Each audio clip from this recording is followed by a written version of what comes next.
Hallelujah. प्रभु के नाम में आप सभी को सलाम। प्रभु आप सभी को आशीष दे। आज हम दूसरी वाणी के विषय में बात करने वाले हैं। आज की शाम दूसरी वाणी के विषय में बात करने वाले हैं कि आज ही तू मेरे साथ स्वर्गलोक में होगा। यीशु के दोनों ओर दो चोर या दो डाकू या दो दुष्कर्मी, दुष्पापी, कुकर्मी और ये लोग क्रूस पर दोनों चढ़े हुए हैं। और हम देखते हैं कि जब दोनों कुकर्मी, क्योंकि लिखा है जो कुकर्मी अर्थात अपराधी लटकाए गए थे, उनमें से एक ने उसकी निंदा करके कहा, सीधी सी बात, एक ने उसकी निंदा की।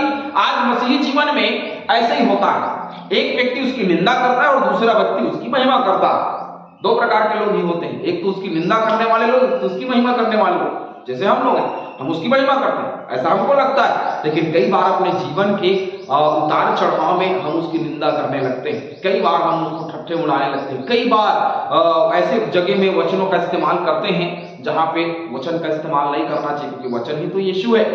और वचनों को व्यर्थ में बोलते हैं। कई बार पीने वाले लोग बोलते हैं, क्या थोड़ी थोड़ी ले लिया करो, लिखा है परसों साल। तो ये वो कुकर्मी के समान ही कर्म करने वाले लोग हैं। उनमें से एक ने उसकी निंदा करके कहा, क्या तू मसीह नहीं तो फिर अपने आप को और हमें बचा। इस पर दूसरे ने उसे डांट कर कहा, दूसरे व्यक्ति ने उसको डांट कर कहा, क्या तू परमेश्वर से भी नहीं डरता? तू भी तो वही दंड पा रहा है और हम तो न्याय अनुसार दंड पा रहे हैं। अच्छा, तू भी दंड पा रहा है, स्पष्ट है कि तू भी दंड पा रहा है, मैं भी दंड पा रहा हूं, लेकिन हम तो न्याय के अनुसार दंड पा रहे हैं भैया। तो तू काहे इतना तिल मिला रहा है, तेरे को काहे इतनी परेशानी हो रही है? क्योंकि हम तो अपने ही अनुसार दंड पा रहे हैं, जो हमने पाप किया, जो हमने अपराध किया। क्योंकि डाकू के विषय में जानता था, और कई बार ऐसे होता था कि एक साथ पकड़े गए लोगों को क्रूस पर चढ़ाया जाता था, और ये दोनों एक साथ पकड़े गए होंगे उसी रात के आसपास, और यीशु मसीह के आसपास ही पकड़वाए गए रहे होंगे, और दोनों का अपराध साबित हुआ होगा। क्योंकि जैसे ही पकड़ते थे लोग, सीधे न्यायालय ले जाते थे कि उसका न्याय किया जाए। और जब न्याय होता था तो क्रूस पे जब चढ़ाया जाता था या पत्थरवाह किया जाता था, तो लोग तमाशा बीन होकर के देखते थे और लोगों को मजा आता था ये सब देखकर। जब यीशु को क्रूस पे चढ़ाया गया तो बहुत सारे लोगों को मजा आ रहा होगा, सामने बैठा, अरे क्या मस्त 3 लोग क्रूस पे चढ़ाए गए हैं, वाह वाह वाह, उनके मौत का तमाशा देखना। सब लोग उनके मौत का तमाशा देख रहे हैं, और उस बीच में एक ने निंदा की और दूसरे ने कहा, हम तो न्याय के अनुसार दंड पा रहे हैं ना, क्योंकि हम अपने कामों का ठीक फल पा रहे हैं। मतलब हमने काम किया उसका ठीक ही परिणाम हमको मिला है। हर व्यक्ति जानता है कि हम पाप कर रहे हैं, उसका परिणाम हमको क्या मिलना है, उसकी मजदूरी हमको क्या मिलनी है।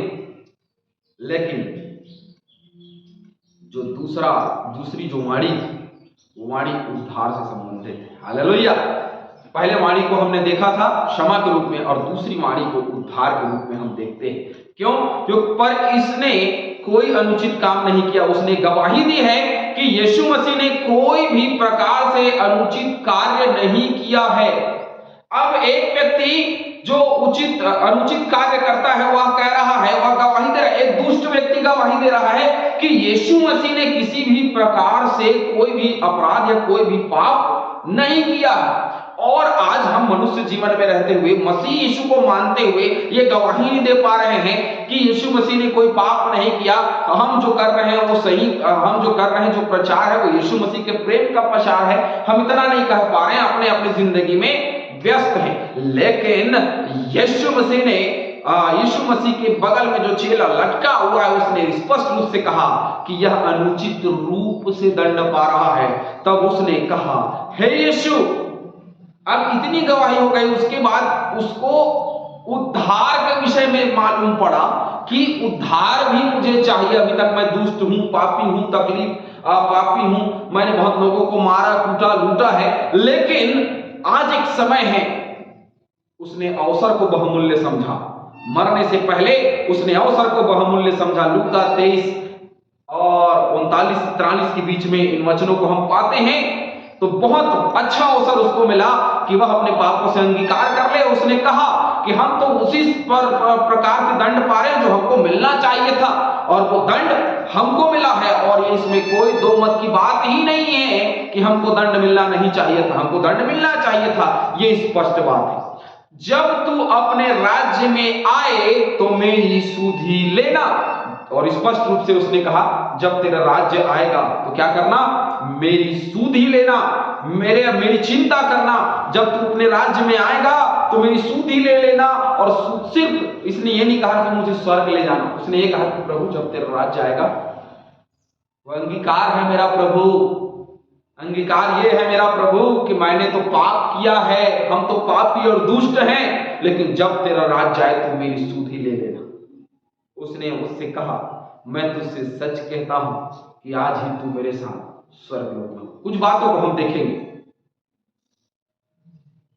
पहली बात, उद्धार जीवन शैली, क्योंकि जो वचन हमने देखा है कि आज ही तू मेरे साथ स्वर्गलोक में होगा, और पूरी जो घटना है उस चेले के जीवन से जो उस अपराधी के जीवन से जो हम सीख रहे हैं, एक मसीही नहीं है, एक विश्वासी नहीं है, एक कोई चेला नहीं है, वो कौन है, पापी और दुराचारी, उसके जीवन से हम कुछ शिक्षा देखते हैं। क्या शिक्षा? पहली शिक्षा, उद्धार जीवन शैली बदल लेने से नहीं मिल जाता।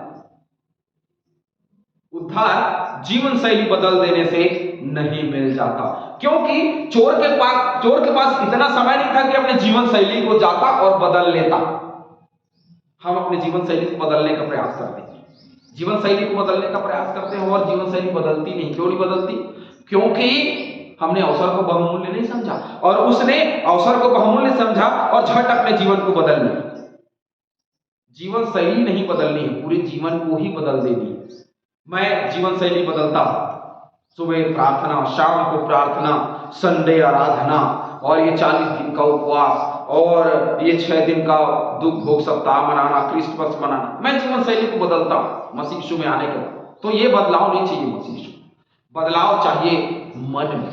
मन फिराओ क्योंकि स्वर्ग का राज्य निकट है। इसका मतलब यह है कि हम जीवन शैली बदल करके नहीं पा सकते। चोर ने क्या बदल दिया? अपना जीवन ही बदल दिया।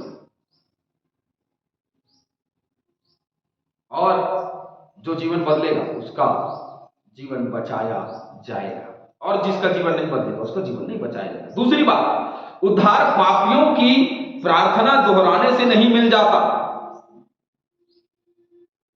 इसकी पापियों की प्रार्थना दोहराने से नहीं मिल जाता। आप ये बोल रहा है क्या तू मसीह नहीं, तो फिर अपने आप को और हमें बचा ले। वो बोल रहा है, अरे भैया प्रार्थना दोहरा रहा है, तू तो मसीह यीशु है, अपने आप को भी बचा ले और हमको भी बचा ले, है ना। वो याद दिला रहा है कि तू मसीह है। हम कई बार प्रार्थना को दोहराते हैं और बोलते हैं, अरे प्रभु तूने तो वचन में ये कहा था प्रभु, अरे तूने तो वचन में ये कहा था प्रभु। तो क्या वचन ऐड कर देंगे तो प्रार्थना सुनी जाएगी? कदापि नहीं, क्योंकि उसको तो सब याद है, उसको सब पता है, उसको याद दिलाने की जरूरत नहीं है कि उसने वचन में क्या कहा था, उसने बाइबल में क्या कहा था। लेकिन कई बार हम याद दिलाकर कहते हैं कि प्रभु तूने तो उसको चंगा किया था प्रभु, तो इसको भी चंगा कर दे प्रभु, लेकिन ऐसा होता नहीं है। और चेले ने क्या कहा, उस कुकर्मी ने, उस अपराधी ने क्या कहा? कुछ कहा नहीं, सिर्फ एक ही प्रार्थना की, प्रभु तेरा राज्य आए तो मेरी सुधि ले। बस एक लाइन में कह दिया और शांत हो गया, चुप हो गया। जब तेरा राज्य आए तो मेरी सुधि लेना। तो उसने यीशु से केवल उसे स्मरण रखने को कहा था और कुछ नहीं कहा, मुझे स्मरण रखना बस, और कुछ आगे पीछे नहीं कहा। कोई प्रार्थना की उसने कहा था कि मुझे स्वर्ग लोक लेकर के जा, उसने कहा तेरा राज्य आएगा तो सिर्फ मेरी सुधि लेना, मुझे स्मरण कर, और उसको स्वर्गीय राज्य मिल गया। हमारी प्रार्थना सिर्फ इतनी होनी चाहिए कि प्रभु जब तेरा राज्य आए तो मेरी सुधि लेना, और अपने आप को, अपने जीवन को बदले, क्योंकि उसने अपने पापों को माना और क्रूस पे चढ़े हुए ही उसने अपने मन को परिवर्तित कर दिया। मन को जांचने वाला प्रभु यीशु मसीह जान गया कि इसने अपने मन को, इसने अपने जीवन को क्या कर दिया है? बदल लिया है। तीसरी बात, उद्धार यीशु को अपने दिल में बुलाने से नहीं मिल जाता। उद्धार अपने दिल में बुला करके, और यीशु मसीह आप प्रभु, आप पवित्र आत्मा प्रभु, हालेलुया, आमीन आमीन आमीन, हालेलुया, सिखंदलवा, आओ हालेलुया। तो ये बोल लेने से या ऐसी प्रार्थना करने से, ये यीशु को अपने मन में, अपने दिल में बुलाने से वो नहीं आएगा।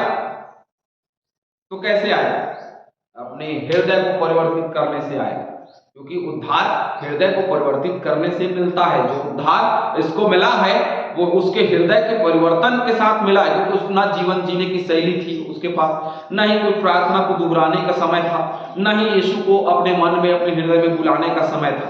उसके पास में किसी बात का समय नहीं था। चौथी बात, उद्धार चर्च में आने जाने हाथ खड़ा करने से नहीं मिलता। कई लोग जो हैं, हाँ, जिसको उद्धार पाना है सामने आ जाइए, हालेलुया, हम सब आपके लिए प्रार्थना करेंगे। सामने आ गए, प्रार्थना किया, उद्धार मिल गया क्या? किसी आपके हाथ खड़ा कर देने से या हमारे हाथ खड़ा कर देने से, हमारे आगे आ जाने से हमको क्या उद्धार मिलेगा? नहीं मिलेगा। ऐसा होता तो कई लोग हैं जो हाथ खड़ा कर सकते थे उस समय और आज भी, लेकिन वह सब उद्धार नहीं मिलता। चोर के तो हाथ और पैर क्रूस पे ही बंधे हुए थे, वो हाथ थोड़ी खड़ा करता बेचारा, मन ही बदल लिया, क्योंकि मन उसका खुला था, अपने हृदय को परिवर्तित कर लिया और उद्धार पा गया। हालेलुया। पांचवी बात, उद्धार अच्छी भावना रखने से नहीं मिलता। चोर की भावनाएं उसके जीवन में पहले बुरी थी, इसका मतलब स्पष्ट है कि कर्म से बस नहीं मिलेगा, विश्वास जरूरी है। इसलिए तो ना, कर्म बिना विश्वास अधूरा और विश्वास बिना कर्म अधूरा है। तो विश्वास करना और कर्म करना दोनों जरूरी है। विश्वास करें और कर्म करें। उसने विश्वास किया, अब कर्म तो वो कर नहीं सकता, क्योंकि कर्म उसके विचारे के बुरे थे, लेकिन मन में उसने बदल लिया। सोचा होगा, मैं अगर मुझे जीवन मिलेगा प्रभु तो मैं तेरा काम करूंगा। उसे इसके दंड हेतु क्रूस पर चढ़ाया गया था, लेकिन उसे अपने पाप का बोध हुआ था। उसको ज्ञान था कि मैंने अपराध किया, इसलिए मैं यहां टंगा हूं। इसने मन की भावनाओं को जो पहले बुरी थी बदल लिया। हालेलुया। तो केवल अच्छी भावना रखने से नहीं, परंतु ये सब बातें जो मैं बोल रहा हूं, सब बातें अपने जीवन में होनी चाहिए।